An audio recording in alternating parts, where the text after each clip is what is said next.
ಕೆನಡಾದಲ್ಲಿ ಗುಂಡೇಟಿಗೆ ಕನ್ನಡಿಗ ಬಲಿಯಾಗಿದ್ದಾನೆ. ವುಡ್ಬ್ರೈನ್ plaza ಬಳಿಯಲ್ಲಿ ನಡೆದಂತಹ ಶೂಟೌಟ್ನಲ್ಲಿ ಕನ್ನಡಿಗ ಚಂದನ್ ಕುಮಾರ್ ಸಾವನ್ನಪ್ಪಿದ್ದಾರೆ.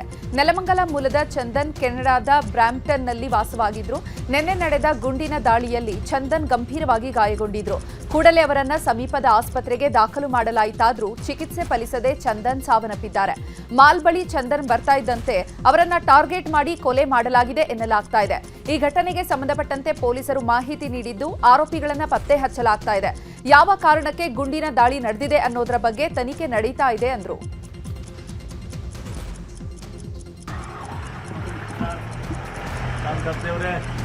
ನಿನ್ನೆ ನಮ್ಮ ಈಗ ಕೆನಡಾದಲ್ಲಿ ಏನು ನಡೆದಿದೆ ಆ ಘಟನೆ ಬಗ್ಗೆ ಈಗ ನಮ್ಮ ಎಂಟೈರ್ ಜಿಲ್ಲಾಡಳಿತ ವಿಷಾದ ಆಲ್ರೆಡಿ ವ್ಯಕ್ತಪಡಿಸಿದೆ. ಮಾನ್ಯ ಶಾಸಕರು ಹಾಗೂ ಮಾನ್ಯ ಜಿಲ್ಲಾಧಿಕಾರಿಗಳು ಅವರ ಒಂದು ನಿರ್ದೇಶನದಂತೆ ನಾವು ಇವತ್ತು ಈ ಕುಟುಂಬ ಭೇಟಿಗೆ ಬಂದಿದ್ದೇವೆ. ಈಗ ನಾವು ಈ ಕುಟುಂಬದ ಪರವಾಗಿ ನಮ್ಮ ಸಂಪೂರ್ಣ ಜಿಲ್ಲಾಡಳಿತ ಅವರ ಈಗೇನು ಚಂದನ್ ಕುಮಾರ್ ಅವರು ಡೆತ್ ಆಗಿದ್ದಾರೆ ಆ ಬಾಡಿಯಲ್ಲಿ ಬರೋವರಿಗೆ ಸಹಕಾರ ಕೊಟ್ಟು ಅದೆಲ್ಲ ಒಂದು ಕಾರ್ಯಕ್ರಮಗಳಲ್ಲಿ ನಮ್ಮ ಜಿಲ್ಲಾಡಳಿತ ಸಂಪೂರ್ಣ ಸಹಕಾರ ಕೊಡುತ್ತದೆ. ಮತ್ತು ಈಗ ನಾವು ಕುಟುಂಬಸ್ಥರಿಗೆ ನಾವು ಈಗ ನಮ್ಮ ಜಿಲ್ಲಾಧಿಕಾರಿಗಳ ಮೂಲಕ ಮತ್ತು ತಾಲೂಕು ಆಡಳಿತದ ಮೂಲಕ ಏನೇನು ಅವರಿಗೆ ಸಹಾಯ ಬೇಕು ಸಹಕಾರ ಬೇಕು ಅದೆಲ್ಲ ವ್ಯವಸ್ಥೆನ ಮಾಡ್ಕೊಳ್ತಾ ಇದ್ದೀವಿ. ಈಗ ನಮ್ಮ ತಾಲೂಕು ಆಡಳಿತದ ಮೂಲಕ ನಾವು ಈಗ ಮಾನ್ಯ ಜಿಲ್ಲಾಧಿಕಾರಿಗಳಿಗೆ ರಿಕ್ವೆಸ್ಟ್ ಮಾಡಿದ್ದೀವಿ. ಈ ಥರ ಪೇರೆಂಟ್ಸ್ ರಿಕ್ವೆಸ್ಟ್ ಮಾಡಿದ್ದಾರೆ ಬಾಡಿ ಆದ ತಕ್ಷಣ ಅಲ್ಲಿಂದ ಕೆನಡಾದಿಂದ ಇಲ್ಲಿಗೆ ಭಾರತಕ್ಕೆ ಬರಬೇಕು, ಭಾರತ ನಮ್ಮ ಬೆಂಗಳೂರಲ್ಲಿ ಬಂದು ಇಲ್ಲಿ ತ್ಯಾಮಗೊಂಡು ಬರಬೇಕಂತ ಒಂದು ರಿಕ್ವೆಸ್ಟ್ ಆಲ್ರೆಡಿ ಕಳಿಸ್ಕೊಟ್ಟಿದ್ದೀವಿ. ಆ ಕಾಪಿನ ತಮಗೆ ಬೇಕಾದ್ರೆ ಕೊಡ್ತೀವಿ. ಮತ್ತು ಜಿಲ್ಲಾಡಳಿತನೂ ಈಗ ಆಲ್ರೆಡಿ ಬೇರೆ ಎಂಬೆಸಿ ಜೊತೆ ಎಲ್ಲ ಮಾತಾಡಿದೆ, ಕಮ್ಯುನಿಕೇಟ್ ಮಾಡಿದೆ. ಕೇಂದ್ರ ಸರ್ಕಾರದ ಮೂಲಕ ಅಲ್ಲಿ ಎಂಬೆಸಿ ಕಾಂಟ್ಯಾಕ್ಟ್ ಆಗಿ ಬಾಡಿ ಬರಬೇಕಾಗಿದೆ. ಒಂದಿನ ತಡ ಆಗ್ಬೋದು, ಬಟ್ ಎಲ್ಲ ವ್ಯವಸ್ಥೆ ಮಾಡಿಕೊಡ್ತಾರೆ. ನಿನ್ನೆ ನಮ್ಮ ನೆಲಮಂಗಲದ ತ್ಯಾಮಗೊಂಡ್ಲುವಿನಲ್ಲಿರುವಂತಹ ಚಂದನ್ ಕುಮಾರ್ ನಿವಾಸದಲ್ಲಿ ನೀರವ ಮೌನ ಆವರಿಸಿದೆ. ಚಂದನ್ ಹತ್ಯೆಯಾಗಿರುವ ಬಗ್ಗೆ ಪೋಷಕರಿಗೆ ಮಾಹಿತಿ ನೀಡಲಾಗಿದ್ದು, ಚಂದನ್ ತಂದೆ ಶಿಕ್ಷಕರಾಗಿ ಕಾರ್ಯನಿರ್ವಹಿಸಿದ್ರು. 6 ವರ್ಷದ ಹಿಂದೆ ಚಂದನ್ ಕೆನಡಾಗೆ ತೆರಳಿದ್ರು. ಅಲ್ಲಿ ಕನ್ನಡದ ಕೆಲಸವನ್ನೂ ಮಾಡೋದರ ಜೊತೆಗೆ ಭಾರತೀಯ ಮೂಲದವರ ಜೊತೆಗೆ ಉತ್ತಮ ಬಾಂಧವ್ಯವನ್ನು ಕೂಡ ಹೊಂದಿದ್ರು ಅಂತ ಕುಟುಂಬಸ್ಥರು ಹೇಳ್ತಿದ್ದಾರೆ. ಯಾವ ಕಾರಣಕ್ಕೆ ಕೊಲೆ ಆಗಿದೆ ಅನ್ನೋದು ಇನ್ನಷ್ಟೇ ತಿಳಿದು ಬರಬೇಕಾಗಿದೆ ಅಂತ ಹೇಳಿದ್ದಾರೆ. ಸಿಇಒ ಆಗಿದ್ದ, ಬಿಸಿ ಆಗ್ಬಿಟ್ಟಿದ್ದ. ಈಗ 2-3 ದಿನಕ್ಕೆ ಒಂದೊಂದ್ಸರಿ ಮಾತಾಡ್ತಾ ಇದ್ದ. ಅವಾಗ ನಮ್ಮ ಯಜಮಾನ್ರ ಹತ್ರ ಮಧ್ಯರಾತ್ರಿ ಮಾತಾಡ್ತಾ ಇದ್ದದ್ದು. ನಮ್ಗೆ ಇಷ್ಟ ಇರಲಿಲ್ಲ. ನಮ್ಮ ಯಜಮಾನ್ರು ಹೇಳಿದ್ರು ಮದುವೆ ಮಾಡ್ಕೊಂಡು ಹೋಗಪ್ಪ ಬೇಡ ಅಂತಂದ್ರು. ಇಲ್ಲಪ್ಪ ಪಪ್ಪ ಚಾನ್ಸ್ ಸಿಕ್ಕಾಗ ಹೋಗ್ಬೇಕು, ದುಡಿಯೋ ವಯಸ್ಸಲ್ಲಿ ದುಡಿಬೇಕು ಅಂತ ಬಲವಂತ ಮಾಡಿ ಅವ್ರ ಅಪ್ಪನ ಸಮಾಧಾನ ಮಾಡಿ ಹೋದ ಸರ್. ಅವ್ರ ತಂದೆಗೂ ನನಗೂ ಇಷ್ಟನೇ ಇರಲಿಲ್ಲ. ಅದು ಮಾಲ್ ಹತ್ರ ಇದಾಗಿರೋದು, ಬುಲೆಟಿಂದ ಹೊಡೆದಿರೋದು. ಅದು ಯಾವ ಥರ ಬುಲೆಟ್ ಇದು ಬೇಕು ಅಂತ ಹೊಡೆದಿದ್ದಾರಾ ಅಥವಾ ಬೇರೆ ಬೀಳೋದು ಹೋಗಿ ನವೀನ್ ಬಿದ್ದಿದೆಯಾ ಅದನ್ನು ಇನ್ವೆಸ್ಟಿಗೇಷನ್ ಆಗೋವರೆಗೂ ಅದು ಗೊತ್ತಾಗೋದಿಲ್ಲ. ಏನಿಲ್ಲ, ಪ್ರತಿ ಮಾಮೂಲಿ ಮಾತಾಡ್ತೀವಿ. ಏನಪ್ಪ ಹೆಂಗಿದ್ಯಪ್ಪ, ಚೆನ್ನಾಗಿದ್ದೀನಪ್ಪ ಅಂತಂತ. ಚೆನ್ನಾಗಿದ್ದೀನಿ ಅಂತಂತ. ಮನೆ ಶಿಫ್ಟ್ ಆದ್ರ ಅಂತಂತಾನ. ಇನ್ನೂ ಇಲ್ಲ ಆಗಲ್ಲಪ್ಪ ಅಂತಂತ ಹೇಳಿದೆ. ಅವನಿಗೋಸ್ಕರ ಕಟ್ಟಬೇಕು, ನೀನು ಬಂದು ಇಲ್ಲಿ ಕಟ್ಟು, ನಿನಗೆ ಹೆಂಗೆ ಬೇಕಾಗಿ ಕಟ್ಸ್ಕೊಳಪ್ಪ ಅಂತಂತ ಅವ್ನು ಹೇಳಿದ್ದ. ಅವನು ಎತ್ಕೊಂಡು ನೀವು ಕಟ್ಟಿ ನಿಮಗೆ ಹೆಂಗೆ ಬರ್ತದೆ. ಪೌರತ್ವ ತೊಗೊಂಡು 3 ವರ್ಷ ಆದಮೇಲೆ ಎಲೆಕ್ಷನಲ್ಲಿ ಕಂಪ್ಲೀಟ್ ಮಾಡಬೇಕು ಅನ್ನೋದು ಇತ್ತು. ಚೆನ್ನಾಗಿದ್ರು ಸರ್, ಅಂದರೆ ಫುಲ್ ಲೋಕಲ್ ಥರ ಒಂದು ಇದನ್ನು ಸೆಟ್ ಮಾಡ್ಕೊಂಡಿದ್ರು ಸರ್, ಚೆನ್ನಾಗಿದ್ರು. ಅದರಿಂದ ಮೇ ಬಿ ಶೂಟೌಟ್ ಆಗಿರೋ 4-5 ರೌಂಡ್ ಫೈರ್ ಆಗಿದೆ ಸರ್. ಇಂಟೆನ್ಷನಲ್ಲಿ ಬಿಡಲೇಬಾರ್ದು ಅಂತ ಹೊಡೆದಿರೋದು ಇದು. 6 ಮಂತ್ ಬ್ಯಾಕ್ ಬಂದು ಅಪ್ಪ ಎಲ್ಲ ಮದುವೆ ಮಾಡಬೇಕು ಇಲ್ಲೇ ಇರುವಂತನೂ ಹೇಳೋರೆ. ಇಲ್ಲಪ್ಪ ಹೋಗ್ತೀನಿ ಅಂತ ಅಂದ್ಬಿಟ್ಟು 6 ಮಂತ್ ಬ್ಯಾಕ್ ಬಂದಿದ್ರು. ಮನೆಯವ್ರ ಜೊತೆ ಎಲ್ಲ ಮಾತಾಡಿದ್ದಾರೆ, ಆಮೇಲೆ ಹೋಗಿದ್ದಾರೆ ಸರ್. ಆಲ್ರೆಡಿ 6 ಕುರ್ಚಿ ಕದನದ ಮಧ್ಯೆ ರಾಮನಗರ ಶಾಸಕ ಇಕ್ಬಾಲ್ ಹುಸೇನ್ ಸ್ಫೋಟಕ ಹೇಳಿಕೆ ನೀಡಿದ್ದಾರೆ. ಯತೀಂದ್ರ ಹೇಳಿಕೆಗೆ ಪ್ರತಿಕ್ರಿಯಿಸಿದ ಅವರು, ತಂದೆಯ ಪರವಾಗಿ ಮಾತನಾಡುವಾಗ ಪದೇ ಪದೇ ಮಾತನಾಡುವುದು ಸರಿಯಲ್ಲ. ಎಲ್ಲರಿಗೂ ತಂದೆ ಮೇಲೆ ಪ್ರೀತಿ ಇರುತ್ತೆ. ಈ ರೀತಿಯ ಹೇಳಿಕೆಯನ್ನ ಕೊಟ್ಟು ಬೇರೆಯವರನ್ನ ಪ್ರವೋಕ್ ಮಾಡುವುದು ಸರಿಯಲ್ಲ ಅಂದಿದ್ದಾರೆ. ದೇವರಾಜ್ ಅರಸು ಬಳಿಕ ದಲಿತರ ಪರವಾಗಿ, ಶೋಷಿತರ ಪರವಾಗಿ ಸಿದ್ದರಾಮಯ್ಯ ಅಳಿಲು ಸೇವೆ ಮಾಡಿದ್ದಾರೆ. ಈಗ ಡಿಕೆಶಿಗೂ ಸಿಎಂ ಅವಕಾಶ ಮಾಡಿಕೊಡಬೇಕು ಅಂದಿದ್ದಾರೆ. ತಂದೆ ಪರವಾಗಿ ಈ ರೀತಿ ಪದೇ ಪದೇ ಈ ರೀತಿ ಎಲ್ಲ ಮಾತಾಡುವಂಥದ್ದು, ಇಂಥ ಹೇಳಿಕೆ ಕೊಟ್ಟು ಸುಮ್ಮನೆ ಬೇರೆಯವ್ರಿಗೆಲ್ಲರಿಗೂ ಪ್ರವೋಕ್ ಮಾಡುವಂಥದ್ದು. ಅವರು ಕೊಟ್ಟಂಥ ಸೇವೆ ಕೂಡ ಅಳಿಲು ಸೇವೆ ನಮ್ಮ ರಾಜ್ಯಕ್ಕೆ ಸಾಕಷ್ಟು ಇದೆ ಸರ್. ದೇವರಾಜ್ ಅರಸರ ನಂತರ ಸಿದ್ದರಾಮಯ್ಯವರು ಕೂಡ ಬಡವರ ಬಗ್ಗೆ, ದೀನದಲಿತರ ಬಗ್ಗೆ, ಅಲ್ಪಸಂಖ್ಯಾತರ ಬಗ್ಗೆ, ಸಾಕಷ್ಟು ಹಿಂದುಳಿದ ವರ್ಗದ ಜನರು ವಿಶೇಷವಾಗಿ ಕಾಳಜಿ ವಹಿಸುವಂಥ ಏಕೈಕ ನಾಯಕ ಸಿದ್ದರಾಮಯ್ಯ ಸಾಹೇಬ್. 2 ಮಾತಿಲ್ಲ. ಈ ಒಬ್ಬ ನಾಯಕನಿಗೆ, ನಮ್ಮ ಡಿ.ಕೆ. ಶಿವಕುಮಾರ್ ಸಾಹೇಬ್ಗೆ, ನಮ್ಮ ನಾಯಕರಿಗೂ ಕೂಡ ಅವಕಾಶವನ್ನು ಡಿಕೆಶಿಗೆ 80 ಶಾಸಕರ ಬೆಂಬಲ ಇದೆ ಅಂತ ಶಾಸಕ ಇಕ್ಬಾಲ್ ಹುಸೇನ್ ಕೊಟ್ಟಿರೋ ಹೇಳಿಕೆಗೆ ಸಚಿವ ಸತೀಶ್ ಜಾರಕಿಹೊಳಿ ಕೌಂಟರ್ ಕೊಟ್ಟಿದ್ದಾರೆ. ದಾವಣಗೆರೆಯಲ್ಲಿ ಮಾತಾಡಿದ ಅವರು 81 ಅಂತ ಪ್ರಶ್ನೆ ಅಲ್ಲ, ಯಾರು ಸಮರ್ಥರಿದ್ದಾರೆ ಅವರು ಮುಂದುವರಿತಾರೆ, ಅವರಿಗೆ ಅವಕಾಶ ಸಿಗುತ್ತೆ. ಆದರೆ ಆ ಸಂದರ್ಭ ಇನ್ನೂ ಬಂದಿಲ್ಲ, ಬಂದಾಗ ಚರ್ಚೆ ಮಾಡೋಣ. ಗೊಂದಲ ಯಾವಾಗ ಬಗೆಹರಿಯುತ್ತೆ ಅನ್ನೋದನ್ನ ನಾವು ಕೂಡ ಕಾಯ್ತಾ ಇದ್ದೇವೆ ಅಂತ ಹೇಳಿದರು. ಹಾಗೆಯೇ ಕುರ್ಚಿ ಕಿತ್ತಾಟದ ಬಗ್ಗೆ ಗದಗದಲ್ಲಿ ಸಚಿವ ಕೃಷ್ಣ ಬೈರೇಗೌಡ ಕೂಡ ಪ್ರತಿಕ್ರಿಯೆ ಕೊಟ್ಟಿದ್ದಾರೆ. ಒಂದು ನೋಡಿ, ಹಿಂದಿನ ಮುಖ್ಯಮಂತ್ರಿ ಆದವರು ಒಬ್ಬರೇ ಇದ್ದಾರೆ, ಮುಖ್ಯಮಂತ್ರಿ ಆಗಿದ್ದಾರೆ, ಒಬ್ಬರೇ ಅವರು ಆಗಿದ್ದು ಉದಾಹರಣೆ ನಮ್ಮ ಕಾಂಗ್ರೆಸ್ನಲ್ಲಿ ಉದಾಹರಣೆಗಳಿದೆ. ಇಲ್ಲಿ 81 ಪ್ರಶ್ನೆ ಇಲ್ಲ, ಯಾರು ಸಮರ್ಥಿರ್ತಾರೆ, ಯಾರು ಮುಂದೊಯ್ತಾರೆ ಪಾರ್ಟಿ ಅಂತರನ್ನ ಆಯ್ಕೆ ಮಾಡ್ತಾರೆ. ಆ ಸಂದರ್ಭ ಇನ್ನೂ ಬಂದಿಲ್ಲ, ಬಂದಾಗ ಅದ್ರ ಬಗ್ಗೆ ಚರ್ಚೆ ಮಾಡೋಣ. ನೋಡಿ, ಹಿಂದಿನ ಮುಖ್ಯಮಂತ್ರಿ ಇದಕ್ಕೆ ಎಷ್ಟು ಚರ್ಚೆ ಆಗಿದೆ ಅಂದರೆ ಬಹುಶಃ ಆ ಇಶ್ಯೂಗಳನ್ನು ನೀವು ಸಾರ್ವಜನಿಕರ ಹೊಟ್ಟೆಪಾಡಿನ ವಿಷಯಗಳಿಗೆ, ಬದುಕಿನ ವಿಷಯಕ್ಕೆ ಇಷ್ಟು ಚರ್ಚೆ ಆಗಿದ್ದಿದ್ರೆ ಜನರ ಬದುಕಿಗೂ ಏನನ್ನ ಸಹಾಯ ಆಗ್ತಾ ಇತ್ತು. ಅವಶ್ಯಕತೆಗಿಂತ ಮೀರಿದಂಥ ಈ ಚರ್ಚೆಯಿಂದ ಯಾರಿಗೆ ಏನು ಅದರಿಂದ ಅನುಕೂಲ ಇದೆ ನನಗಂತೂ ಗೊತ್ತಿಲ್ಲ. ಎನಿವೆ, ಅದ್ರ ಬಗ್ಗೆ ಆಗಿರೋಷ್ಟು ಚರ್ಚೆ ನಾನು ಮೊನ್ನೆನೂ ಎಲ್ಲೋ ಒಂದು ಕಡೆ ಹೇಳಿದೆ, ಈ ಅನಗತ್ಯ ಚರ್ಚೆ ಬಹುಶಃ ಗಿನ್ನಿಸ್ ಬುಕ್ಕಲ್ಲಿ ದಾಖಲೆ ಆಗುವಷ್ಟು ಚರ್ಚೆ ಆಗಿದೆ ಅಂತ ಅನಿಸುತ್ತೆ. ಆ ಚರ್ಚೆಗೆ ನನ್ನಿಂದ ಹೊಸ ಆಯಾಮ ಕೊಡುವಂಥದ್ದಾಗಲಿ ಬೆಳಕು ಚೆಲ್ಲುವಷ್ಟು ಸಾಮರ್ಥ್ಯ ನನಗಂತೂ ಇಲ್ಲ. ಡಿಸಿಎಂ ಡಿಕೆ ಶಿವಕುಮಾರ್ ನಾಳೆ ದೆಹಲಿಗೆ ತೆರಳಲಿದ್ದಾರೆ. ನಾಳೆ ಬೆಳಿಗ್ಗೆ 9:50ಕ್ಕೆ ಬೆಂಗಳೂರಿನಿಂದ ಹೊರಡಲಿರುವಂತಹ ಡಿಕೆಶಿ ಕೇಂದ್ರ ಸಚಿವರ ಜೊತೆ ಮಾತುಕತೆ ನಡೆಸಲಿದ್ದಾರೆ. ರಾಜ್ಯದ ವಿವಿಧ ಯೋಜನೆಗಳ ವಿಚಾರವಾಗಿ ಮಾತುಕತೆ ನಡೆಯಲಿದೆ. ಆ ಬಳಿಕ ಹೈಕಮಾಂಡ್ ನಾಯಕರನ್ನು ಡಿಕೆಶಿ ಭೇಟಿ ಮಾಡಿ ಕುರ್ಚಿ ಕಿತ್ತಾಟದ ಬಗ್ಗೆಯೂ ಚರ್ಚೆ ಮಾಡಲಿದ್ದಾರೆ ಎನ್ನಲಾಗಿದೆ. ಹಾಸನದ ಅರಕಲಗೂಡು ತಾಲೂಕಿನ ಕೆಳಗಳಲೆ ಗ್ರಾಮದಲ್ಲಿ ದೇವಾಲಯ ಉದ್ಘಾಟನಾ ಕಾರ್ಯಕ್ರಮದಲ್ಲಿ ಜೆಡಿಎಸ್ ಮುಖಂಡ ನಿಖಿಲ್ ಕುಮಾರಸ್ವಾಮಿ ಭಾಗಿಯಾಗಿದ್ದರು. ಸೂರಜ್ ರೇವಣ್ಣ ಜೊತೆಯಲ್ಲಿ ಆಗಮಿಸಿದ ನಿಖಿಲ್ ಕಲ್ಲೇಶ್ವರ ಹಾಗೆಯೇ ಬಸವೇಶ್ವರ ದೇವಾಲಯದ ಉದ್ಘಾಟನೆಯಲ್ಲಿ ಪಾಲ್ಗೊಂಡಿದ್ದರು.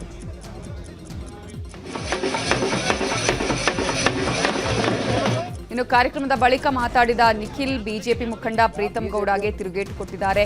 ಬಿಜೆಪಿ ಒಂದು ರಾಷ್ಟ್ರೀಯ ಪಕ್ಷ, ಅಶಿಸ್ತನ್ನು ಸಹಿಸಲ್ಲ. ಬಿಜೆಪಿಯಲ್ಲಿ ಶಿಸ್ತು ಪಾಲನಾ ಸಮಿತಿ ಇರುತ್ತೆ. ಪಕ್ಷದ ಅಶಿಸ್ತಿಗೆ ಕಾರಣರಾದವರ ಬಗ್ಗೆ ಆ ಕಮಿಟಿಯಲ್ಲಿ ಚರ್ಚೆ ನಡೆಯುತ್ತೆ. ಬೀದಿಯಲ್ಲಿ ನಿಂತ್ಕೊಂಡು ಬೀದಿ ರಂಪಾಟ ಬೇಡ, ಎರಡೂ ಪಕ್ಷದ ಮುಖಂಡರ ಬಗ್ಗೆ ಮಾತನಾಡಬೇಡಿ ಅಂತ ಈಗಾಗಲೇ ಹೇಳಲಾಗಿದೆ. ಮುಂದಿನ ದಿನಗಳಲ್ಲಿ ಅಶಿಸ್ತು ತೋರುವವರಿಗೆ ಬುದ್ಧಿ ಹೇಳ್ತಾರೆ ಅನ್ನೋ ವಿಶ್ವಾಸವಿದೆ ಅಂತ ಹೇಳಿದ್ದಾರೆ. ಈಗ ಬಿಜೆಪಿ ಒಂದು ರಾಷ್ಟ್ರೀಯ ಪಕ್ಷ, ಶಿಸ್ತು ಪಾಲಿನ ಕಮಿಟಿ ಅಂತ ಒಂದಿರುತ್ತೆ, ಹೌದಲ್ವಾ? ಡಿಸಿಪ್ಲಿನರಿ ಕಮಿಟಿ ಅಂತ ಒಂದಿರುತ್ತೆ, ನಮ್ಮಲ್ಲೂ ಇದೆ. ಹಾಗಾಗಿ ಆ ಶಿಸ್ತು ಪಾಲಿನ ಕಮಿಟಿ ಯಾರ್ಯಾರು ಪಕ್ಷದ ಅಶಿಸ್ತಿನ ನಡವಳಿಕೆಗಳಿಗೆ ಕಾರಣಕರ್ತರಾಗ್ತಾರೆ, ಆಯಾ ಪಕ್ಷದ ಆ ಕಮಿಟಿನಲ್ಲಿ ಬಹುಶಃ ಇವೆಲ್ಲವೂ ಕೂಡ ಬೀದಿಲಿ ನಿಂತ್ಕೊಂಡು ಬೀದಿ ರಂಪಾಟ ಮಾಡಿಕೊಂಡು ಎರಡು ಪಕ್ಷದ ಕಾರ್ಯಕರ್ತರು ಗೌರವ ಕಳ್ಕೊಂಡು ನಾಯಕರು ಗೌರವ ಕಳ್ಕೊಂಡು ಮಾತನಾಡಬೇಡಿ ಅಂತಕ್ಕಂಥದ್ದು ಬಹುಶಃ ಮುಂದಿನ ದಿನಗಳಲ್ಲಿ ಪಕ್ಷದಲ್ಲಿ ಅಂಥವ್ರಿಗೆ ತಿದ್ದು ಬುದ್ಧಿ ಹೇಳ್ತಾರೆ ಅಂತಕ್ಕಂಥದ್ದು ನಾನು ನಂಬಿದ್ದೀನಿ. ಕಾದ್ ನೋಡಿ. ಮೆಟ್ರೋ ದರ ಏರಿಕೆ ವಿಚಾರವಾಗಿ ಡಿಸಿಎಂ ಡಿಕೆಶಿ ಪ್ರತಿಕ್ರಿಯೆ ನೀಡಿದ್ದಾರೆ. ದರ ನಿಗದಿ ಮಾಡುವಂತಹ ಕಮಿಟಿಯೇ ದರ ನಿಗದಿ ಮಾಡುತ್ತೆ.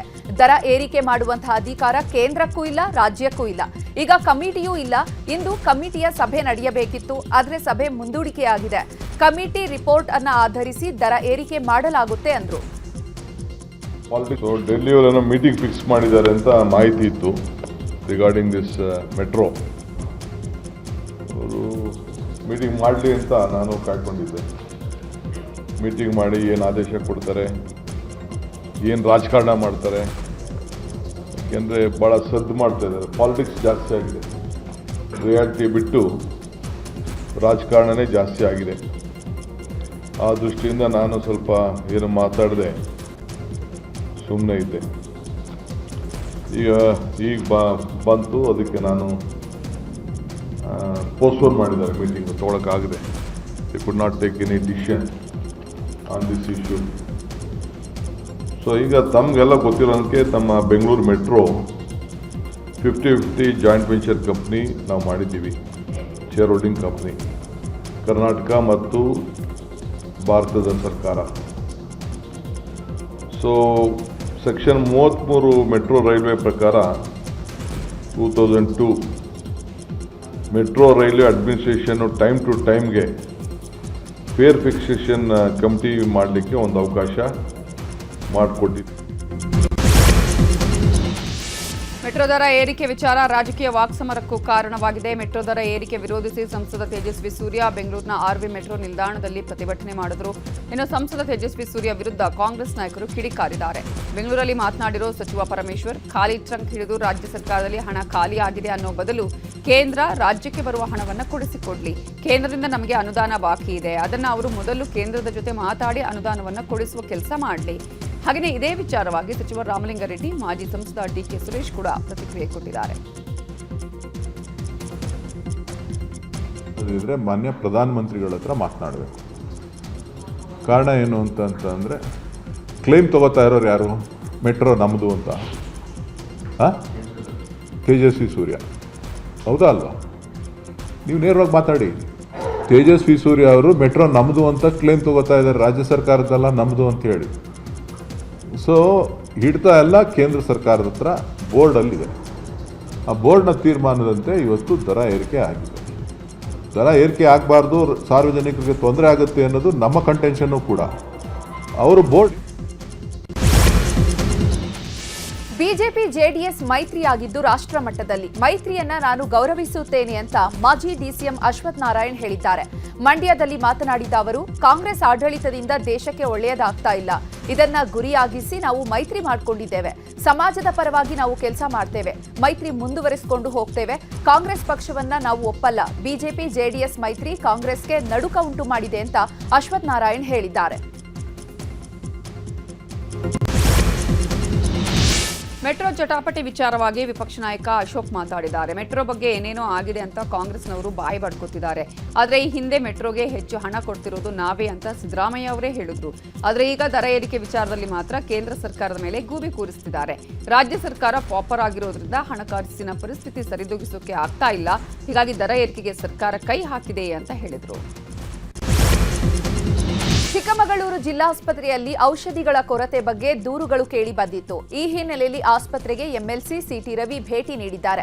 ಜಿಲ್ಲಾಸ್ಪತ್ರೆಯಲ್ಲಿರುವಂತಹ ರೋಗಿಗಳ ಕುಂದು ಕೊರತೆಯನ್ನ ಆಲಿಸಿದ್ದಾರೆ. ಜಿಲ್ಲಾಸ್ಪತ್ರೆಯಲ್ಲಿ ಔಷಧಿಗಳ ಕೊರತೆಯ ಹಿನ್ನೆಲೆ ಖಾಸಗಿ ಮೆಡಿಕಲ್ಗಳಿಂದ ರೋಗಿಗಳು ಔಷಧಿ ಖರೀದಿ ಮಾಡ್ತಿದ್ದಾರೆ. ಆಸ್ಪತ್ರೆಯಲ್ಲಿನ ಅವ್ಯವಸ್ಥೆಯನ್ನ ಕಂಡು ಸಿಟಿ ರವಿ ಗರಂ ಆಗಿದ್ದಾರೆ. ಜಿಲ್ಲಾಸ್ಪತ್ರೆಯ ಸರ್ಜನ್, ವೈದ್ಯರ ವಿರುದ್ಧ ಸಿಟಿ ರವಿ ಆಕ್ರೋಶ ವ್ಯಕ್ತಪಡಿಸಿದ್ದಾರೆ. ಸರ್ಕಾರಿ ಆಸ್ಪತ್ರೆಗೆ ಬರೋದು ಬಡವರು, ಅಸಹಾಯಕರು. ಈ ರೀತಿ ಔಷಧಿಗಳನ್ನ ಹೊರಗೆ ತರಲು ಚೀಟಿ ಬರೆದುಕೊಟ್ರೆ ಅವರು ಏನ್ ಮಾಡಬೇಕು? ರಾಜ್ಯದ ಪ್ರತಿ ಆಸ್ಪತ್ರೆಗಳಲ್ಲಿ ಔಷಧಿಗಳ ಕೊರತೆ ಇದೆ. ಮೊದಲು ಸರ್ಕಾರ ಈ ಬಗ್ಗೆ ಗಮನ ಹರಿಸಬೇಕು ಅಂತ ಆಗ್ರಹಿಸಿದ್ದಾರೆ. ಶಸ್ತ್ರಾಸ್ತ್ರ ತ್ಯಜಿಸಿ ಶರಣಾದ ನಕ್ಸಲರ ಪುನರ್ವಸತಿ ಸಂಬಂಧ ಇವತ್ತು ಸಭೆ ನಡೆಯಲಿದ್ದು, ಸಿಎಂ ಸಿದ್ದರಾಮಯ್ಯ ಅವರ ಅಧ್ಯಕ್ಷತೆಯಲ್ಲಿ ಸಭೆ ನಡೆಯಲಿದೆ. ನಕ್ಸಲರನ್ನ ಮುಖ್ಯವಾಹಿನಿಗೆ ಕರೆತರುವಾಗ ಆರ್ಥಿಕ ನೆರವು, ಕೌಶಲ್ಯ ತರಬೇತಿ, ಉದ್ಯೋಗಾವಕಾಶ ಹಾಗೆಯೇ ಮನೆ ನಿರ್ಮಿಸುವ ಭರವಸೆಯನ್ನು ಸರ್ಕಾರ ಕೊಟ್ಟಿತ್ತು. ಶರಣಾದವರ ಮೇಲೆ ಈಗಾಗಲೇ ಇರೋ ಪ್ರಕರಣಗಳ ಬಗ್ಗೆ ಸಡಿಲಿಕೆ ಮಾಡುವ ವಿಚಾರವಾಗಿಯೂ ಭರವಸೆ ನೀಡಲಾಗಿತ್ತು. ಸರ್ಕಾರ ಕೊಟ್ಟ ಭರವಸೆ ಪೂರ್ಣವಾಗದ ಹಿನ್ನೆಲೆ ಇವತ್ತು ಮೀಟಿಂಗ್ ಮಾಡಲಾಗುತ್ತಿದೆ. ಸಂಜೆ 5:30ಕ್ಕೆ ಸಿಎಂ ಗೃಹ ಕಚೇರಿ ಕೃಷ್ಣಾದಲ್ಲಿ ಸಭೆ ನಡೆಯಲಿದ್ದು, ಸಭೆಯಲ್ಲಿ ಗೃಹ ಸಚಿವ ಡಾಕ್ಟರ್ ಜಿ ಪರಮೇಶ್ವರ್, ಕಾನೂನು ಮತ್ತು ಸಂಸದೀಯ ಸಚಿವ ಎಚ್.ಕೆ. ಪಾಟೀಲ್, ಮುಖ್ಯಮಂತ್ರಿಗಳ ಕಾನೂನು ಸಲಹೆಗಾರ ಪೊನ್ನಣ್ಣ, ಐಡಿಜಿಜಿ ಶಾಂತಿಗಾಗಿ ನಾಗರಿಕ ವೇದಿಕೆಯ ಮುಖ್ಯಸ್ಥರು ಕೂಡ ಭಾಗಿಯಾಗಲಿದ್ದಾರೆ. ಕನಕಗಿರಿ ವಿಧಾನಸಭಾ ಕ್ಷೇತ್ರದಲ್ಲಿ ಅಕ್ರಮ ತಡೆಗೆ ಕ್ರಮ ಕೈಗೊಳ್ಳಲಾಗಿದೆ. ಅಭಿವೃದ್ಧಿಗೆ ಮರಳು ಬೇಕು ಅಂತಾದ್ರೆ ಪರ್ಮಿಟ್ ಪಡೆದು ಮರಳು ಸಾಗಾಟ ಮಾಡಲಿ ಅಂತ ಶಾಸಕ ಶಿವರಾಜ್ ತಂಗಡಗಿ ಹೇಳಿದ್ದಾರೆ. ಕನಕಗಿರಿಯಲ್ಲಿ ಮಾತನಾಡಿದ ಅವರು, ಮಟ್ಕಾ ದಂಧೆ ಈಗ ಮೊಬೈಲ್ನಲ್ಲಿ ನಡೀತಾ ಇದೆ. ಈ ಬಗ್ಗೆ ಪರಿಶೀಲನೆ ಮಾಡಲು ಹೇಳಿದ್ದೇನೆ. ಇನ್ನು ಅನೇಕ ಕಡೆಗಳಲ್ಲಿ ಸಿಸಿಟಿವಿ ಅಳವಡಿಸುವಂತೆಯೂ ಕೂಡ ಸೂಚನೆ ನೀಡಲಾಗಿದೆ. ಹೆಜ್ಮಾಡ ಟೋಲ್ನಲ್ಲಿ ಕರ್ನಾಟಕ ರಕ್ಷಣಾ ವೇದಿಕೆ ರಾಜ್ಯಾಧ್ಯಕ್ಷ ಪ್ರವೀಣ್ ಶೆಟ್ಟಿ ಅವರಿಗೆ ಅವಮಾನ ಮಾಡಲಾಗಿದೆ ಎನ್ನುವ ಆರೋಪ ಕೇಳಿಬಂದಿದೆ. ಟೋಲಲ್ಲಿ ಕೆಲಸ ಮಾಡೋ ಉತ್ತರ ಭಾರತದ ಹಿಂದಿ ಭಾಷಿಕರು ಪ್ರವೀಣ್ ಶೆಟ್ಟಿಗೆ ಅವಹೇಳನ ಮಾಡಿದಾರಂತೆ. ಅವಾಚ್ಯ ಶಬ್ದಗಳನ್ನು ಬಳಸಿ ಕನ್ನಡಿಗರನ್ನ ನಿಂದಿಸಲಾಗಿದೆ ಅನ್ನುವ ಆರೋಪ ಕೇಳಿಬಂದಿದೆ. ದಿನದಿಂದ ದಿನಕ್ಕೆ ಹಿಂದಿ ಭಾಷಿಕರ ಚಾಳಿ ಹೆಚ್ಚಾಗಿದೆ ಅನ್ನುವ ಆರೋಪ ಕೇಳಿಬಂದಿದ್ದು, ಟೋಲ್ ಗೇಟ್ ಅಲ್ಲಿ ಬೇರೆ ರಾಜ್ಯದವರನ್ನ ಬಿಟ್ಟು ಕನ್ನಡಿಗರನ್ನ ಕೆಲಸಕ್ಕೆ ಸೇರಿಸಿಕೊಳ್ಳಬೇಕು ಅನ್ನುವ ಆಗ್ರಹವೂ ಕೇಳಿಬಂದಿದೆ. ಕೊಲೆ ಕೇಸ್ನಲ್ಲಿ ಅಂಧರಾಗಿರೋ ಕಮಲಾಕರ ಭಟ್ ಕಾಮಪುರಾಣ ಒಂದೆರಡಲ್ಲ. ಕಮಲಾಕರ ಭಟ್ರದ್ದು ಎನ್ನಲಾದಂತಹ ಇನ್ನೊಂದು ಆಡಿಯೋ ವೈರಲ್ ಆಗಿದೆ. ಜೀವನ ಪೂರ್ತಿ ಬದುಕೋದಾದ್ರೆ ಇವಳ ಜೊತೆಯೇ, ಅವಳ ಚಪ್ಪಲಿ ಸೈಜ್ ಕೂಡ ನನಗೆ ಗೊತ್ತು ಅಂತ ಹೇಳಿರುವಂತಹ ಆಡಿಯೋ ಈಗ ವೈರಲ್ ಆಗಿದೆ. ಸುಚಿತ್ರಾಗೂ ಮುನ್ನ 9 ವರ್ಷಗಳ ಕಾಲ ಶಿರಸಿ ಮೂಲದ ಮಹಿಳೆಯ ಜೊತೆಗೆ ಒಡನಾಟ ಹೊಂದಿದ್ದನಂತೆ. ಇತ್ತೀಚೆಗೆ ಆ ಮಹಿಳೆ ಕಮಲಾಕರ್ಗೆ ಆಗಾಗ ಕರೆ ಮಾಡ್ತಿದ್ಲಂತೆ. ವಿಚಾರ ತಿಳಿದ ಸುಚಿತ್ರಾ ಕಮಲಾಕರ್ಗೆ ಕ್ಲಾಸ್ ತೆಗೆದುಕೊಂಡಿದ್ಲಂತೆ. ಸುಚಿತ್ರಾಳ ಭಯಕ್ಕೆ ಆಕೆಯ ಮುಂದೆಯೇ ಮಹಿಳೆಗೆ ನಿಂದಿಸಿ ಕಮಲಾಕರ್ ಆಡಿಯೋ ಕಳಿಸಿದ್ದ. ಈ ಆಡಿಯೋ ಈಗ ನ್ಯೂಸ್ 18ಗೆ ಲಭ್ಯವಾಗಿದೆ. ಇನ್ನು ವಸಂತ ನಾಯ್ಕ ಕೊಲೆ ಕೇಸಲ್ಲಿ ಮತ್ತೋರ್ವನ ಬಂಧನ ಆಗಿದೆ. ಕಮಲಾಕರ ಭಟ್ ಮತ್ತು ಸುಚಿತ್ರಾಗೆ ಆಪ್ತನಾಗಿದ್ದಂತಹ ವಿನಯ್ ಎಂಬಾತನನ್ನ ಬಂಧಿಸಲಾಗಿದೆ. ಕೊಲೆಗೆ 3 ಮುಸ್ಲಿಂ ಯುವಕರನ್ನ ಕಳುಹಿಸಿದ್ದೇ ಈ ವಿನಯ್ ಅನ್ನುವಂತಹ ಮಾಹಿತಿ ಸಿಕ್ಕಿದ್ದು, ಈ ಹಿನ್ನೆಲೆಯಲ್ಲಿ ಶಿವಮೊಗ್ಗದಲ್ಲಿ ವಿನಯ್ನನ್ನ ಬಂಧಿಸಿದ್ದಾರೆ. ಪ್ರಿಯಕರನಿಗಾಗಿ ತಾಯಿ ಹಾಗೂ ದೊಡ್ಡಮ್ಮಳನ್ನ ಮಗಳೇ ಬೆತ್ತಲೆ ಮಾಡಿದ್ದಾಳೆ. ಅಮ್ಮ ಮತ್ತು ದೊಡ್ಡಮ್ಮಳ ಖಾಸಗಿ ಫೋಟೋಗಳನ್ನು ಸೆರೆ ಹಿಡಿದು ತನ್ನ ಪ್ರಿಯಕರನಿಗೆ ಕಳುಹಿಸಿದ್ದಾಳೆ. ಬೆಂಗಳೂರಿನ ಬ್ಯಾಟರಾಯನಪುರದಲ್ಲಿ ಆಘಾತಕಾರಿ ಘಟನೆ ನಡೆದಿದೆ. ವರುಣ್ ಅನ್ನುವಾತನನ್ನ ಯುವತಿ ಪ್ರೀತಿಸ್ತಾ ಇದ್ದು, ಈಗಾಗಲೇ ರಿಜಿಸ್ಟರ್ ಮ್ಯಾರೇಜ್ ಕೂಡ ಮಾಡಿಕೊಂಡಿದ್ರು. ಮದುವೆಯಾಗಿ ಮನೆಯಿಂದ ಹೊರ ಹೋಗುವಾಗ ಯಾವುದೇ ವಸ್ತುಗಳನ್ನು ತೆಗೆದುಕೊಂಡು ಹೋಗದಂತೆ ತಾಕೀತು ಮಾಡಲಾಗಿತ್ತು. ಈ ವೇಳೆ ಮೊಬೈಲ್ ಚೆಕ್ ಮಾಡಿದಾಗ ಈ ಘಟನೆ ಬೆಳಕಿಗೆ ಬಂದಿದೆ. ಸದ್ಯ ಪೊಲೀಸರು ವಿಚಾರಣೆಯನ್ನ ಮುಂದುವರೆಸಿದ್ದಾರೆ. ದಕ್ಷಿಣ ಕನ್ನಡ ಜಿಲ್ಲೆಯ ಬೆಳ್ತಂಗಡಿ ಬಳಿ ಅಪ್ರಾಪ್ತೆಯನ್ನ ಕಿಡ್ನಾಪ್ಗೆ ಯತ್ನ ಮಾಡಲಾಗಿದೆ. ಸಂತೆಕಟ್ಟೆ ಬಳಿ ಈ ಘಟನೆ ನಡೆದಿರುವಂತದ್ದು. ಕಾರ್ನಲ್ಲಿ 3 ಬಂದಂತಹ ದುಷ್ಕರ್ಮಿಗಳು ಬಾಲಕಿಯನ್ನ ಕಿಡ್ನಾಪ್ ಮಾಡಲು ಯತ್ನಿಸಿದ್ದಾರೆ. ಕಿಡ್ನಾಪ್ಗೆ ಯತ್ನಿಸಿದ ವೇಳೆ ಬಾಲಕಿ ಜೋರಾಗಿ ಕಿರುಚಾಡಿದ್ದಾಳೆ. ಈ ವೇಳೆ ಗಾಬರಿಗೊಂಡು ಅಪಹರಣಕಾರರು ಬಾಲಕಿಯನ್ನ ಅಲ್ಲೇ ಬಿಟ್ಟು ಎಸ್ಕೇಪ್ ಆಗಿದ್ದಾರೆ. ಇನ್ನು ಕಾರ್ನ ನಂಬರ್ ಪ್ಲೇಟ್ಗೆ ಬಟ್ಟೆ ಕಟ್ಟಿಕೊಂಡು ಬಂದಿದ್ದರಿಂದ ಅಪಹರಣಕಾರರ ಸುಳಿವು ಪತ್ತೆಯಾಗಿಲ್ಲ. ಗಲಾಟೆ ವೇಳೆ ಬಾಲಕಿಗೆ ಗಾಯಗಳಾಗಿದ್ದು ಸಮೀಪದ ಆಸ್ಪತ್ರೆಗೆ ಸೇರಿಸಲಾಗಿದೆ. ಸ್ಥಳಕ್ಕೆ ಶಾಸಕ ಹರೀಶ್ ಪೂಂಜಾ ಭೇಟಿ ನೀಡಿ ಪರಿಶೀಲನೆ ನಡೆಸಿದ್ದಾರೆ. ಕಾನ್ಫಿಡೆಂಟ್ ಗ್ರೂಪ್ನ ಸಿಇಒ ಸಿಜೆ ರಾಯ್ ಸುಸೈಡ್ ಮಾಡಿಕೊಂಡಿದ್ರು. ಇನ್ನು ರಾಯ್ ಸುಸೈಡ್ಗೆ ಐಟಿ ಕಿರುಕುಳವೇ ಕಾರಣ ಅನ್ನುವ ಮಾತುಗಳು ಕೇಳಿಬಂದಿತ್ತು. ಇದೀಗ ಇದೇ ವಿಚಾರವಾಗಿ confident group MD TA Joseph ಸುದ್ದಿಗೋಷ್ಠಿ ಮಾಡಿದ್ದಾರೆ. ಸುದ್ದಿಗೋಷ್ಠಿಯಲ್ಲಿ ಮಾತಾಡಿದ ಅವರು, ಐಟಿ ಅಧಿಕಾರಿಗಳು ರೇಡ್ ಮಾಡಿ ದಾಖಲೆ ಪರಿಶೀಲನೆ ಮಾಡಿದ್ರು ಅಷ್ಟೇ. ಕಾನ್ಫಿಡೆಂಟ್ ಗ್ರೂಪ್ ಬಗ್ಗೆ ಕೆಲವು ಸುಳ್ಳು ಸುದ್ದಿ ಹರಡಿಸಲಾಗಿದೆ. ನಮ್ಮ ಕಚೇರಿಗಳ ಮೇಲೆ ಇಡಿ ದಾಳಿ ನಡೆದಿಲ್ಲ. ತೆರಿಗೆ ವಿಚಾರದಲ್ಲಿ ಯಾವುದೇ ವಂಚನೆ ಆಗಿಲ್ಲ ಅಂತ ಹೇಳಿದ್ದಾರೆ. ಅಕ್ರಮ ಗೋವು ಸಾಗಾಟ ಮಾಡ್ತಾ ಇದ್ದ ವಾಹನದ ಮೇಲೆ ಪೊಲೀಸರು ದಾಳಿ ಮಾಡಿದ್ದಾರೆ. ಮೈಸೂರು ಜಿಲ್ಲೆ ಕವಲಂದೆ ಬಳಿಯಲ್ಲಿ ಈ ಘಟನೆ ನಡೆದಿರುವಂತದ್ದು. 40ಕ್ಕೂ ಹೆಚ್ಚು ಹಸು ಎಮ್ಮೆಗಳ ರಕ್ಷಣೆ ಮಾಡಲಾಗಿದೆ. ಖಚಿತ ಮಾಹಿತಿ ಮೇರೆಗೆ ಕಂಟೈನರ್ ಮೇಲೆ ಕವಲಂದೆ ಪೊಲೀಸರು ದಾಳಿ ಮಾಡಿದ್ದಾರೆ. ನಂಜನಗೂಡು ಮಾರ್ಗವಾಗಿ ಕೇರಳಕ್ಕೆ ಗೋವುಗಳನ್ನು ಮಾರಾಟ ಮಾಡಲಾಗ್ತಾ ಇತ್ತು ಎನ್ನಲಾಗಿದೆ. ಗೋವುಗಳನ್ನು ರಕ್ಷಣೆ ಮಾಡಿ ಮೈಸೂರಿನ ಪಿಂಜರಿ ಪೌಲಗೆ ಕಳುಹಿಸಲಾಗಿದೆ. ತನಿಖೆ ಮುಂದುವರೆದಿದೆ. ಕುಮಾರಸ್ವಾಮಿ ಲೇಔಟ್ ಪೊಲೀಸರು ಭರ್ಜರಿ ಕಾರ್ಯಾಚರಣೆ ಮಾಡಿದ್ದಾರೆ. ಸುಮಾರು 30 ಕೆಜಿ 220 ಗ್ರಾಂ ತೂಕದ ಮಾದಕ ವಸ್ತುಗಳನ್ನು ಜಪ್ತಿ ಮಾಡಲಾಗಿದೆ. ಘಟನೆ ಸಂಬಂಧ ಓರ್ವ ಆರೋಪಿಯನ್ನ ಬಂಧಿಸಲಾಗಿದೆ. ಉಮೇಶ್ ಬಂಧಿತ ಆರೋಪಿಯಾಗಿದ್ದು, ಹಾರೋಹಳ್ಳಿ ತಾಲೂಕು ಗೆಂಡೆಗೌಡನ ದೊಡ್ಡಿಯಲ್ಲಿ ಆರೋಪಿ ಗಾಂಜಾ ಬೆಳೀತಾ ಇದ್ದ. ಅದನ್ನ ಬೆಂಗಳೂರಿನ ಹಲವು ಕಡೆ ಮಾರಾಟ ಮಾಡ್ತಿದ್ದಂತೆ. ಸದ್ಯ ತನಿಖೆ ಮಾಡಿರುವ ಪೊಲೀಸರು 15 ಲಕ್ಷ ಮೌಲ್ಯದ ಮಾದಕ ವಸ್ತುಗಳನ್ನು ವಶಕ್ಕೆ ಪಡೆದಿದ್ದಾರೆ. ಬೆಂಗಳೂರಲ್ಲಿ ಕೆಲ ದಿನಗಳ ಹಿಂದೆ 3 ಡ್ರಗ್ಸ್ ಫ್ಯಾಕ್ಟರಿಗಳು ಪತ್ತೆಯಾಗಿತ್ತು. ಡ್ರಗ್ಸ್ ಫ್ಯಾಕ್ಟರಿ ಪತ್ತೆಯಾದ ಬಳಿಕ ಪೊಲೀಸರು ಎಚ್ಚೆತ್ತುಕೊಂಡಿದ್ದಾರೆ. ಬೆಂಗಳೂರಿನಲ್ಲಿರುವಂತಹ ಕೆಮಿಕಲ್ ಫ್ಯಾಕ್ಟರಿಗಳ ಮೇಲೆ ಪೊಲೀಸರು ದಾಳಿ ನಡೆಸಿದ್ದಾರೆ. ರಾಸಾಯನಿಕ ಕಾರ್ಖಾನೆಗಳಲ್ಲಿ ಹಲವು ಕಡೆಗಳಲ್ಲಿ ಪೊಲೀಸರು ತಪಾಸಣೆ ನಡೆಸಿದ್ದಾರೆ. ಫ್ಯಾಕ್ಟರಿಗಳಲ್ಲಿ ತಯಾರಾಗುವಂತಹ ವಸ್ತುಗಳು, ಉಪ ಉತ್ಪನ್ನಗಳ ಕುರಿತಾಗಿ ಪೊಲೀಸರು ಮಾಹಿತಿ ಸಂಗ್ರಹಿಸಿದ್ದಾರೆ. ವಿದ್ಯಾರಣ್ಯಪುರ, ಯಲಹಂಕ, ಕೊತ್ತನೂರು, ನ್ಯೂ ಟೌನ್ ವ್ಯಾಪ್ತಿಯಲ್ಲಿ ರೇಡ್ ನಡೆದಿದೆ. ಪಾರ್ಕ್ ಮಾಡಿದ್ದ 2 ಕಾರುಗಳು ಬೆಂಕಿಗೆ ಆಹುತಿಯಾಗಿದೆ. ಬೀದರ್ನ ಬಸವಕಲ್ಯಾಣ ನಗರದ ನಾರಾಯಣಪುರ ರಸ್ತೆಯಲ್ಲಿ ಘಟನೆ ನಡೆದಿದೆ. ಪೂಜಾ ಕನ್ವೆನ್ಷನ್ ಹಾಲ್ ಪಕ್ಕದಲ್ಲಿ 2 ಕಾರುಗಳನ್ನು ಪಾರ್ಕ್ ಮಾಡಲಾಗಿತ್ತು. ಪಾರ್ಕ್ ಮಾಡಲಾದ ಸ್ಥಳದಲ್ಲಿ ಇದ್ದಕ್ಕಿದ್ದಂತೆ ಬೆಂಕಿ ಕಾಣಿಸಿಕೊಂಡು ಕಾರು ಧಗಧಗಿಸಿದೆ. ಸ್ಥಳಕ್ಕೆ ದೌಡಾಯಿಸಿದ ಅಗ್ನಿಶಾಮಕ ಸಿಬ್ಬಂದಿ ಬೆಂಕಿ ನಂದಿಸಿದ್ದಾರೆ. ಇನ್ನು ಧಾರವಾಡದ ಸೋಮೇಶ್ವರ ದೇವಸ್ಥಾನದ ಬಳಿ ಬೆಂಕಿ ಕಾಣಿಸಿಕೊಂಡಿದೆ. ಖಾಲಿ ಜಾಗದಲ್ಲಿ ಕಿಡಿಗೇಡಿಗಳು ಬೆಂಕಿ ಹಚ್ಚಿದ್ದು ಸುಮಾರು 200 ಮೀಟರ್ ವ್ಯಾಪ್ತಿಗೆ ಬೆಂಕಿ ಆವರಿಸಿಕೊಂಡಿದೆ. ಅಗ್ನಿಶಾಮಕ ಸಿಬ್ಬಂದಿ ಬೆಂಕಿ ನಂದಿಸಿದ್ದಾರೆ. ಗ್ರಾಮದೇವರ ಜಾತ್ರೆಯಲ್ಲಿ ಯಾವುದೇ ರೀತಿಯಲ್ಲಿ ಅಹಿತಕರ ಘಟನೆಗಳು ನಡೆಯದಂತೆ ಗ್ರಾಮದ ಹಿರಿಯರು ಎಚ್ಚರಿಕೆ ವಹಿಸಿದ್ದಾರೆ. ನಂಜನಗೂಡು ತಾಲೂಕಿನ ಗೋಳೂರು ಗ್ರಾಮದಲ್ಲಿ ಜಾತ್ರೆ ವೇಳೆಗೆ ಹೆಣ್ಣು ಮಕ್ಕಳ ವಿಡಿಯೋವನ್ನ ಮಾಡಿದ್ರೆ ದಂಡ ವಿಧಿಸೋ ಎಚ್ಚರಿಕೆ ನೀಡಲಾಗಿದೆ. ಜಾತ್ರೆಯಲ್ಲಿ ಕುಡಿದು ಗಲಾಟೆ ಮಾಡಿದ್ರೂ ಕೂಡ ದಂಡ ಫಿಕ್ಸ್ ಅಂತ ಡಂಗೂರ ಸಾರಿಸಲಾಗಿದೆ. ಜಾತ್ರೆಯಲ್ಲಿ ಕಿರಿಕ್ ಮಾಡಿದ್ರೆ 30,000 ದಂಡ ವಿಧಿಸಲಾಗುವುದು ಅಂತ ಊರಿನ ಹಿರಿಯರು ನಿರ್ಧಾರ ಮಾಡಿದ್ದಾರೆ. ಚಿನ್ನಸ್ವಾಮಿ ಸ್ಟೇಡಿಯಂನಲ್ಲಿ ಆರ್ಸಿಬಿ ಮ್ಯಾಚ್ ಆಡಿಸುವ ವಿಚಾರದ ಬಗ್ಗೆ ಕೆಎಸ್ಸಿಎ ಹಾಗೂ ಆರ್ಸಿಬಿ ನಿಯೋಗ ಗೃಹ ಸಚಿವ ಡಾಕ್ಟರ್ ಜಿ ಪರಮೇಶ್ವರ್ ಅವರನ್ನ ಭೇಟಿ ಮಾಡಿ ಚರ್ಚೆ ಮಾಡಿದೆ. ಕೆಎಸ್ಸಿಎ ಅಧ್ಯಕ್ಷ ವೆಂಕಟೇಶ್ ಪ್ರಸಾದ್, ಆರ್ಸಿಬಿಯ ರಾಜೇಶ್ ಮೆನನ್ ನೇತೃತ್ವದ ನಿಯೋಗ ಗೃಹ ಸಚಿವರ ಜೊತೆ ಬೆಂಗಳೂರಲ್ಲಿ ಆರ್ಸಿಬಿ ಪಂದ್ಯಾವಳಿ ಆಡಿಸುವ ವಿಚಾರಕ್ಕೆ ಸಂಬಂಧಪಟ್ಟ ಹಾಗೆ ಚರ್ಚೆ ಮಾಡಿದ್ದಾರೆ. ರಣಜಿ ಪಂದ್ಯಾವಳಿಯಲ್ಲಿ ಕರ್ನಾಟಕ ಸೆಮಿಫೈನಲ್ಗೇರಿದೆ. ಮುಂಬೈನಲ್ಲಿ ಮುಂಬೈ ವಿರುದ್ಧ ನಡೆದಂತಹ ಪಂದ್ಯದಲ್ಲಿ ಕರ್ನಾಟಕ 4 ವಿಕೆಟ್ಗಳಿಂದ ಭರ್ಜರಿ ಗೆಲುವು ಸಾಧಿಸಿದೆ. ಪಂದ್ಯದಲ್ಲಿ ಉತ್ತಮ ಪ್ರದರ್ಶನ ತೋರಿದ ಕೆಎಲ್ ರಾಹುಲ್ ಪಂದ್ಯ ಶ್ರೇಷ್ಠ ಪ್ರಶಸ್ತಿಗೆ ಭಾಜನರಾಗಿದ್ದಾರೆ.